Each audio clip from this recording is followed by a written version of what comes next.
Oh, no, well, look who we have here getting up nice and early from the Bay, 13-year NBA veteran Quentin Richardson and Anscape's David Dennis Jr. All right, fellas, appreciate your insight here this morning from the side of the All-Star game. So, David, with everything we've seen coming up to the trade deadline, who goes farther out west, the Warriors or the Lakers?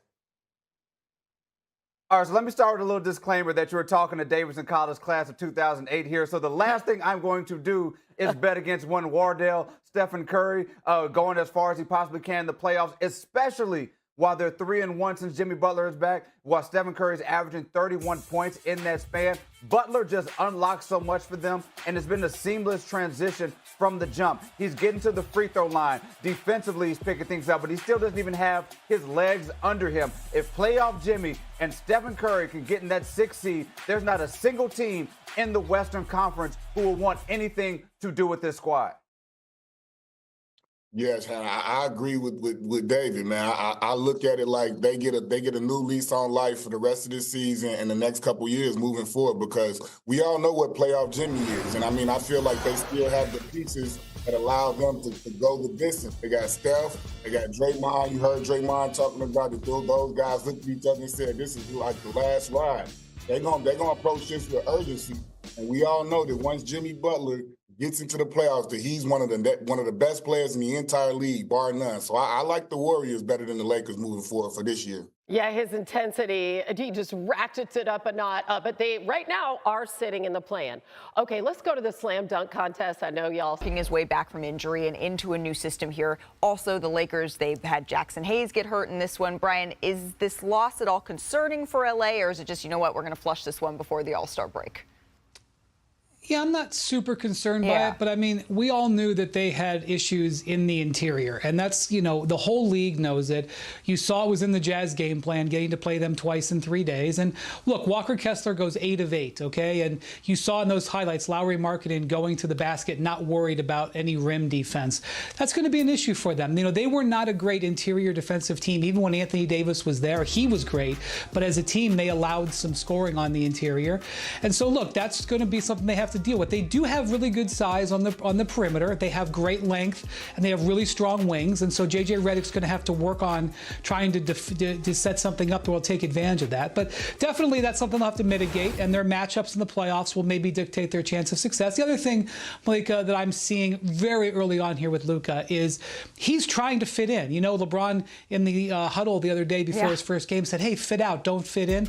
That he means it. And so what I mean by that is he's really not holding the ball and dominating the ball the way he did in Dallas. And I know that he's doing that, I'm sure, to fit in and to have Austin Reeves and LeBron still be able to have their touches. But the guy that they've acquired is the guy who controls the ball and sets things up. These passes are a result of him making really good decisions and being very dangerous with the ball. So I suspect after the break, we're going to see Luka have the ball more and be more like the Dallas Luka. That's who the Lakers want anyway. Look, it's going to take time, right? And it's clear that Luka is out of shape, and rightfully so, because he's missed almost 2 months of basketball with a calf strain. So it wasn't too much that he could do on the court. And then you got to think about the mental part of it.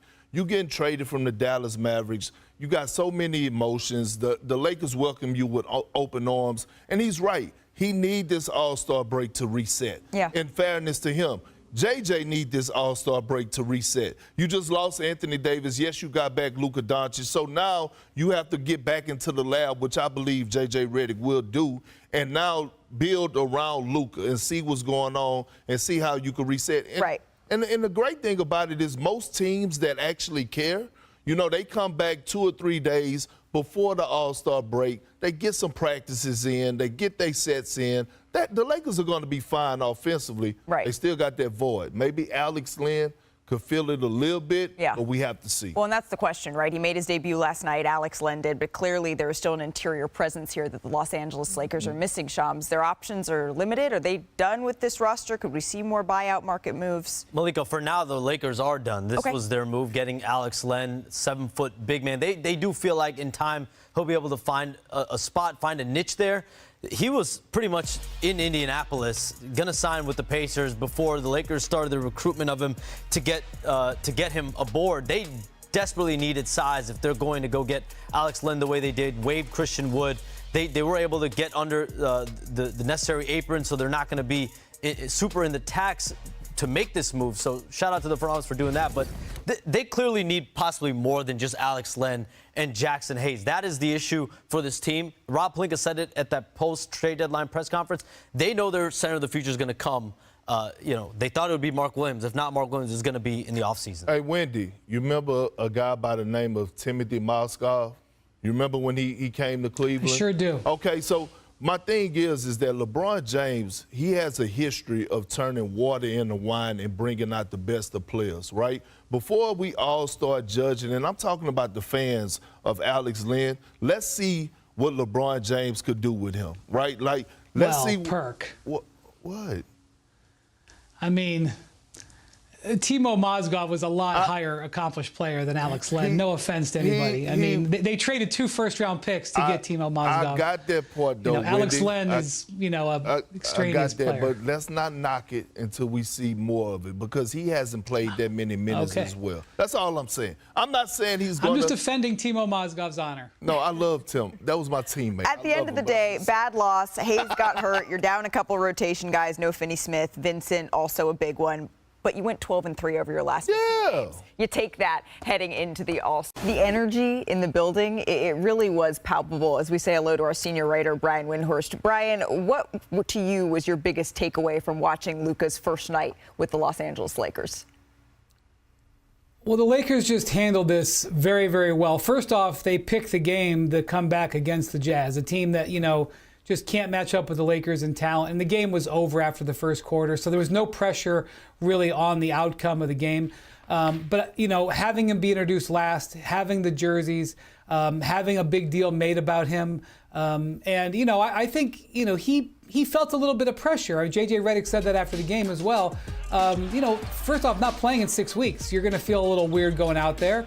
But playing that in that purple and gold for the first time, I noticed he had to go over to the bench and ask for a bottle of water before the first time out. I think that mouth was a little dry for various reasons.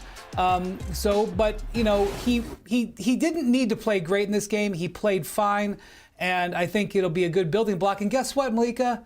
They get to play the Jazz again tomorrow. Right, and then he gets the All-Star break. This is a perfect onboarding for Luka Doncic. Yeah, I'm going to be honest. The only way you get in basketball shape is to play basketball, Wendy, so that water could have been just about getting back in shape. But for me, we know this. When you're out, the only way to get back is to play basketball shape. And honestly, looking at that schedule, that's the game you're going to come back because you're coming off a calf injury. Coming back against a team like that gives you a chance to get in and get your feet wet without putting too much pressure on yourself offensively. So I love what they did with that and the other guys that got involved. Yeah, no disrespect to Utah Jazz. Will Hardy, my guy, I love you, my boy. But it is the Utah Jazz, so it's hard to take away or grade that game. But there were some positives. Yeah. Luka was, passive. You see some nervous. He was making some good plays. But if I'm a teammate of Luka's and LeBron's, this is where you get excited. Every time they went to the paint, there was gravitational pull. You're getting easy lobs, corner threes. They're just finding guys. So, this is kind of resurgence of other guys. This may not happen throughout the whole season. Yeah. But last night, and I'm sure Luka's going to continue this his first couple games as he gets back in shape and gets his feet wet, he's going to be very passive and looking for guys to get open looks. The only person who was smiling, I think, bigger than Luka Doncic last night, I was in the building for the game, was Jackson Hayes. Him eating, just getting fed at the rim to be able to continue to feed off of Luka's passes like that, that's the connection that I think, especially when other moves fell through, people were wondering, okay, how is this going to look? Who's going to be the big man that Luka Doncic is going to go to? And last night it was Jackson Hayes. But there were some fit questions, right, about Austin Reeves, UD, and I know you saw something there. He's smiling too. Austin Reeves is smiling too because he gets to continue to cook. We always wondered about Luka and LeBron getting the ball and how does Austin Reeves play off the basketball. They put the ball in his hands. Luka and LeBron can play off the basketball because they're going to get so much attention that Austin Reeves can go cook and do his thing. And also Gabe Vincent. Gabe Vincent's a guy who they didn't really know what to do with the last couple games. His last 2 games, he's been in double figures. So the others are getting involved, and LeBron James is the best in breathing life into his teammates. They're getting confidence right now. That's going to help in the long run. I think it's going to take some time, right, for these new look Lakers to figure out their gelling, their chemistry. But night one, it showed that Luka and LeBron, they're able to adapt to each other, I think, on the court. The Lakers, they outscored the Jazz by 17 points in the time that they shared the floor together. And the offense, it really stood out. Look how efficient they were during those minutes. Let's take a listen to Luka on playing with LeBron. I mean, it's special. I mean, he sees the game in a different way than a lot of people, and his IQ is insane. And just, you know, have two guys like that on court, I think it's going to help the whole team out. All right, last night, we're looking at LeBron and Luka, see what they could do together. A couple players are going to break down. Obviously, you get a pick and roll. Utah, for some reason, was switching this. I don't know why you would do this with Luka Doncic, but this is what he does. He gets you in a one-on-one mismatch situation, gets downhill, draws the attention of the whole team. You see 5 players in the paint. See a guy in the corner. Now, not too many people can make this pass in the game. Luka's one of them. For him, this wasn't a great pass, but he still got it there. Rui, wide open 3, end of the shot clock. Ball back, team. Love that one. Similar situation. Luka gets the ball on the elbow. It's him and Bron now working a 2-man game somewhat. Bron gets underneath. Jordan Clarkson, hit Bron slipping to the basket, as well gets all 3 or 4 players in the paint. Easy kick out for Rui. Once again, Rui's got to love this offense right now for him. He's getting open looks in the corner, uncontested threes, wide open shots.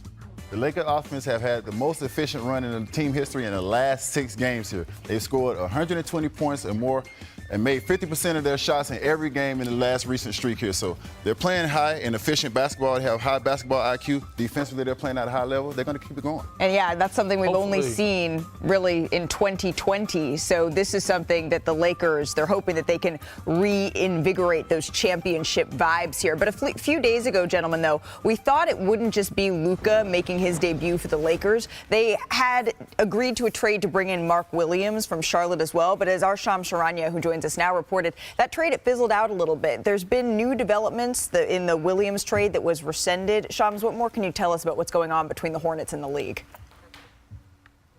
Malika, the Hornets are in contact with the league office to explore disputing the Lakers failing Mark Williams' physical exam. Essentially, the Hornets are questioning the validity of the failed physical exam conducted by the Lakers and weighing potential options to appeal. As we reported over the weekend, the Lakers failed Williams on his physical exam after acquiring him in a trade for Dalton Connect, a first-round pick, and a pick swap. And they found multiple issues, from my understanding, in the physical exam not related to his back. So where we stand here are the Hornets and Lakers clearly on opposite ends of where this is all at. The Hornets believe that Williams is healthy, that he has a long career ahead of them, but clearly the Lakers felt like they found something in there that gave them pause, failing the physical and rescinding and nixing the trade. Okay, so then on the Lakers side of all of this, I think the question is, now that the deadline is passed, what other options do they have at center here, Shams? I'm told the Lakers are pursuing multiple big men in the marketplace right now. They know they need some size. Jackson Hayes right now is their only positional center. I would expect the Lakers to move on a potential big man in the next 24 to 48 hours. They are working. Rob Pelinka and that front office are trying to acquire a center. We saw how great Luka Doncic and LeBron James can make Jackson Hayes. Getting another big man there is of the utmost priority right now for the Lakers. Yeah, and Luka Doncic said that that's really the thing that he wants to make sure this roster has. Shams, thank you. We're going to continue to follow this story as the Lakers still hope to add a big here. But our reporter covering the Lakers, Dave McMenamin, joins us now. Dave, fans were filing into the arena an hour and a half before tip-off to see the first ever time Luka Doncic was in this jersey. How was he received by fans? It was a spectacle, Malika, and it wasn't just the Lakers placing 18,997 number 77 gold T-shirts on the seats. It was playing some Serbian music over the loudspeaker to make Luka feel right at home during pregame warm-ups. Every fan you saw in the building pulled out their cell phone and were seemingly recording his every movement. And he was putting on a show. Behind the back passes in the first quarter to Rui Hachimura, the lob to Jackson Hayes. His first time running out the tunnel for pregame warmups, he goes down the layup line, throws a trick shot off the shot clock that falls right into the basket. He recognized that this is a stage and he was ready to perform. For this fan base, they've been waiting almost a week and a half to finally see him in uniform since the trade happened. Yeah, it was me. I was one of those fans because you can't help but be just a basketball fan when you're watching history like that. You want to record every single second. Before we let you go, Dave, LeBron, he did leave late in this game after taking a hit to the abdomen. He didn't return. J.J. Redick said he was hopeful that LeBron and Luka Doncic would play in Utah this week. What more can you tell us about their availability? Yeah, certainly. LeBron exited the game in the fourth quarter with about 11 minutes to go. The Lakers were blowing the Jazz out. He went to the back tunnel, appeared to be stretching out his lower abdomen.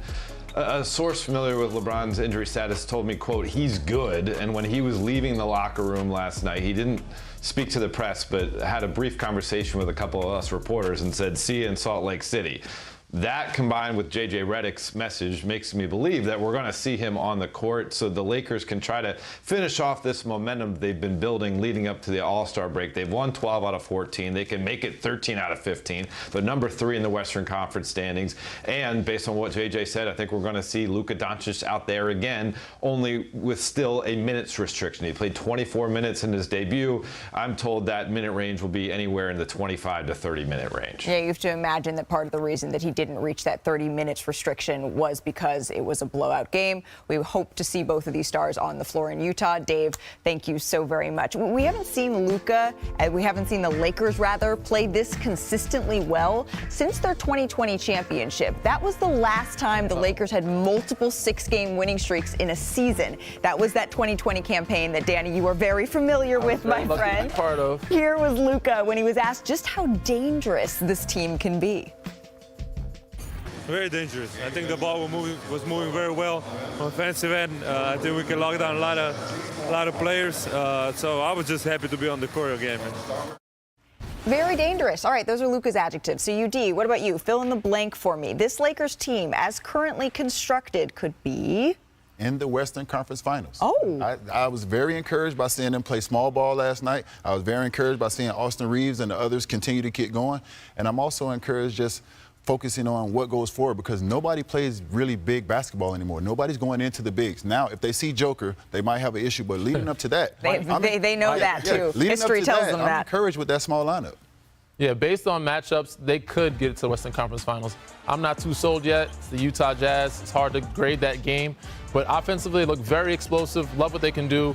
AR, Gabe Vincent, the others, Rui, all these guys are, licking their chops, getting excited about, the opportunities they have to come. So offensively look great. Defensively is where it said there's some speculation, so we're trying to see what they can do and what they can guard on that end of the floor. So I'm not sure what the blank was there, but I'm maybe unsure. This Lakers team is currently constructed is an unfinished. I'm going to work on your fill in the blank here, Danny. What about you, Brian? Your fill in the blank. The Lakers team is currently constructed can be.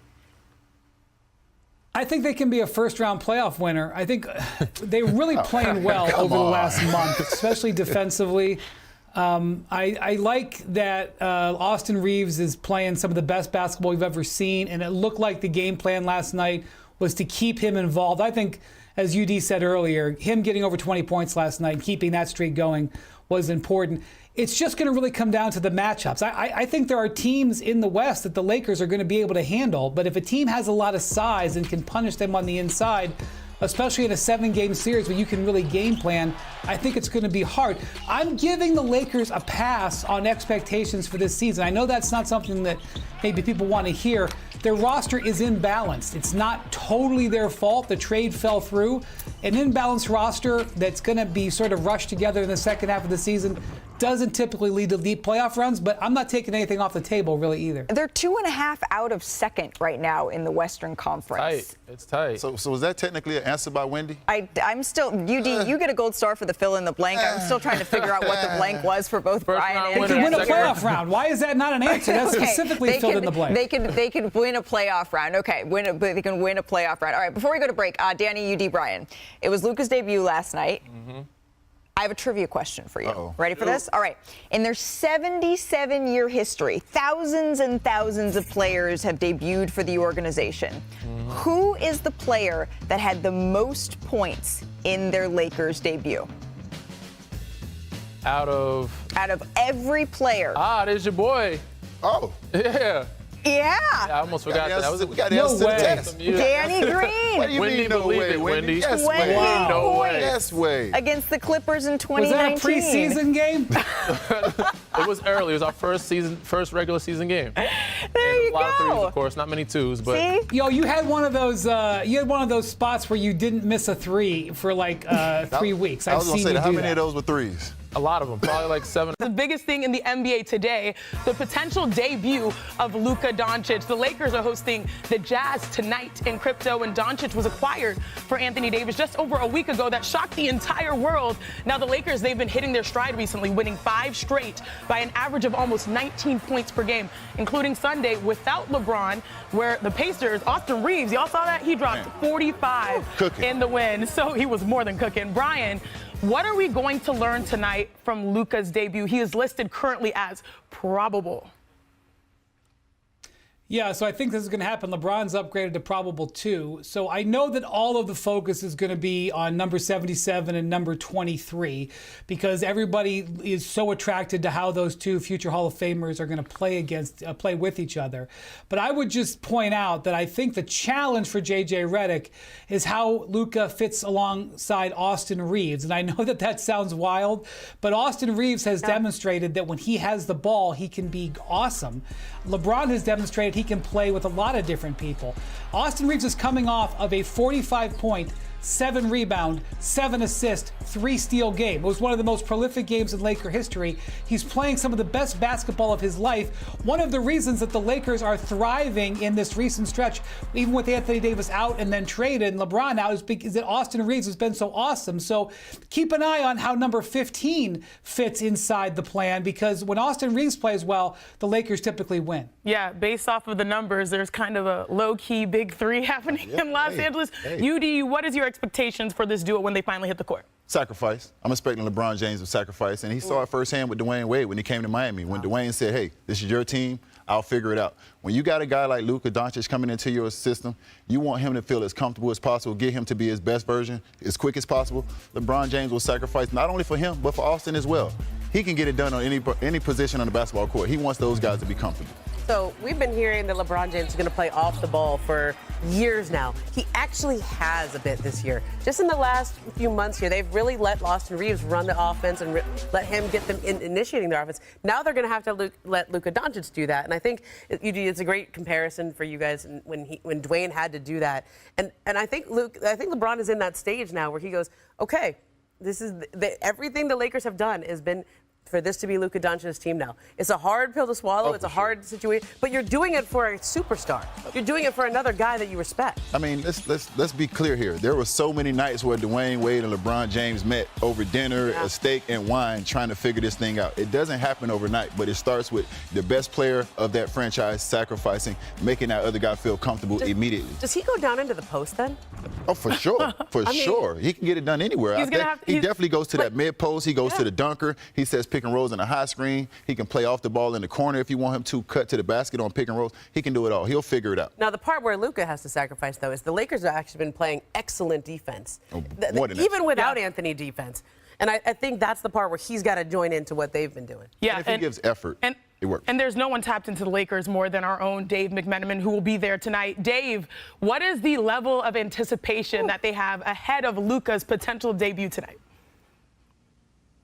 Well, today, just take a glimpse inside of Crypto.com arena right now, 8 hours or so to tip off. Every single seat has a gold number 77 Lakers uniform laid out for all the fans in attendance to really welcome this guy to town. And this is talking about a single name superstar added to the list of the LeBron and Kobe and Magic and Kareem, et cetera, et cetera, et cetera. And he gives this team a chance to win now and in the future. It's certainly the deal that Rob Pelinka made 39 days before the trade deadline to get Dorian Finney-Smith. That was kind of the first domino to fall, to have this team change its playing style on the fly under head coach JJ Redick. And we're going to get to see Luka and LeBron. Obviously, they're probable, but everyone's anticipating them being on the court together tonight.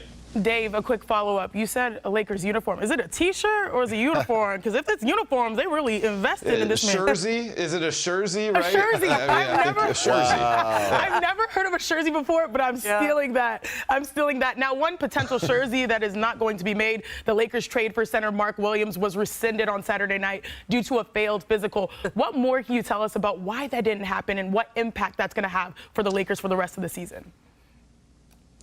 Yeah, I mean, that trade came together late Wednesday night. The trade call was on Thursday, the day of the deadline. And once the Lakers got a chance to look at Williams and evaluate him themselves through the physical process, they just saw things that caused them some concern, and they rescinded the deal. Now, I reported that Luka Doncic was consulted on the move to try to pursue Williams, and he handpicked him from a list of centers that the Lakers could go after.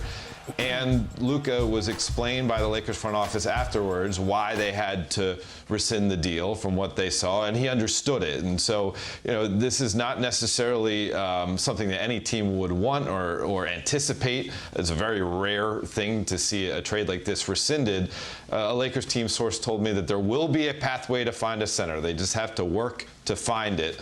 And they're going to have to work around the margins. Perhaps they waive someone like a Christian Wood or a Cam Reddish to open up a roster spot and then see what they can find on the buyout market. Or maybe they convert one of their two-way bigs, Christian Koloko, Trey Jemison III, and that guy could be that extra bulk to help Jackson Hayes and the Lakers go against teams like Houston and Memphis and Denver and Minnesota during a playoff run. If you haven't already seen it, the Hornets released this statement saying, quote, "We are excited to welcome Mark back to our Hornets organization after the other team aggressively pursued Mark. We made the difficult decision to move him. We are thrilled to see him rejoin our roster, a dynamic presence at the starting center position." UD, have you ever seen anything like this happen before? Somebody sound a little salty, don't they? You think so? A little salty. Yeah. A little salty. No, I've never seen nothing like this. I mean, we all know that in the NBA season, nobody's going to be 100%. There's going to be bumps. There's going to be bruises. You let things slip through the crack if you want a guy bad enough. So for me, the fact that they didn't push this through, understanding that this unlocks Luka times 10 offensively, and also they needed back rim protection as well, it had to be pretty serious for them not to let this go through. So I have to give Mark some grace. He might be really hurt, but I know as a team, the Lakers really wanted this to go through, and I've never seen this happen before. I've never seen this happen before. I was standing in the parking lot back in 2011 when this happened to Lamar Odom and Chris Paul and Pau Gasol in that trade. The Lakers had traded for Chris Paul, right? And then that got vetoed by the commissioner. Lamar Odom and Pau Gasol knew they were in that trade. Lamar Odom drove into the facility, asked for a trade. Mitch Kupchak said, okay, we'll try to move you. Pau Gasol went through practice and was really never the same guy for the Lakers. Once you know somebody's trying to trade you or has traded you, it's a different experience. And it's hard to put the cap back on that ball, right? Yeah. But these are young guys. This is a business. Everybody kind of understands what happened here is that once they really did their due diligence on examining him, they didn't feel comfortable with him moving forward, of course, because of what they gave up. And of course, because of the amount of money they'd have to pay him. So now moving forward, Brian, what are the Lakers going to do? What are they looking to do at the center position? Their roster is now just really badly imbalanced. They have terrific guards and ball handlers. You want to call LeBron a guard, whatever. He's a perimeter player. And their center position is just weak. Jackson Hayes, he's a great athlete, but he's a career backup. He's right now their starter. And right now their backups are Trey Jemison and Christian Koloko, who are two-way players. Christian Wood has missed the entire season with a knee injury. Maxi Kleber has a broken foot. So those guys are on the roster, but they're not. You can't expect anything of them. They can play their power forwards a little bit at center, Rui Hachimura and Jared Vanderbilt, but they'll be terribly undersized. They can get some sort of Hail Mary buyout situation, but a player is not going to be released by a team who's a significant player at this point. They are going to be out of balance now. And really, what they would have to lean into is, one, dominating on the perimeter. That's J.J. Redick's job to get the most out of that, especially defensively. And secondly, hope that the playoff matchup that they draw isn't a giant team. There are some of them in the West where it will be a big problem, by the way, including the Mavericks. Lakers search for solid center strengthens with signing of Alex Len. The Los Angeles Lakers are currently enjoying a wave of success in the midst of All-Star Weekend 2025 celebrations, having secured wins in 10 of their last 12 games. Despite this positive momentum, the team is still integrating former Dallas Mavericks star Luka Doncic into its lineup following his recent trade acquisition on February 1st. With the number 4 spot in the competitive Western Conference and a 32-20 record, the Lakers face uncertainties in their center rotation. A strategic move amid uncertainty. After a failed trade attempt that would have brought Mark Williams from the Charlotte Hornets, the Lakers found themselves in need of a reliable center. In a bold move, they quickly signed experienced veteran Alex Len via the buyout market. While Len may only offer a temporary solution for the current season, the Lakers are already looking ahead to strengthening their front court for the upcoming 2025 offseason. Eyes set on Kevin Looney for long-term stability. General Manager Rob Pelinka is rumored to be interested in Kevin Looney of the Golden State Warriors as a possible long-term solution to the Lakers' center position puzzle. Looney, a 29-year-old impending free agent, boasts an impressive resume, having been a key contributor on 3 NBA championship teams with the Warriors. Looney's impact and potential fit with the Lakers. A former first-round pick, Looney's invaluable experience and championship pedigree make him an attractive prospect for the Lakers. His ability to excel at crucial moments in the playoffs, evident in his solid performances in the Warriors' recent 2022 title win, underscores his value as a versatile and reliable big man. Strategic fit for Los Angeles if the Lakers are successful in acquiring Looney. They would gain a battle-tested player who could seamlessly integrate into their roster. His ability to set screens and run plays, honed over years of playing alongside elite talents like Stephen Curry, could elevate the Lakers' offensive strategies, aiming for championship success. With the potential addition of Looney, the Lakers are looking to strengthen their roster with a player who not only complements stars like Doncic and LeBron James, but also brings a winning mentality crucial to playoff success.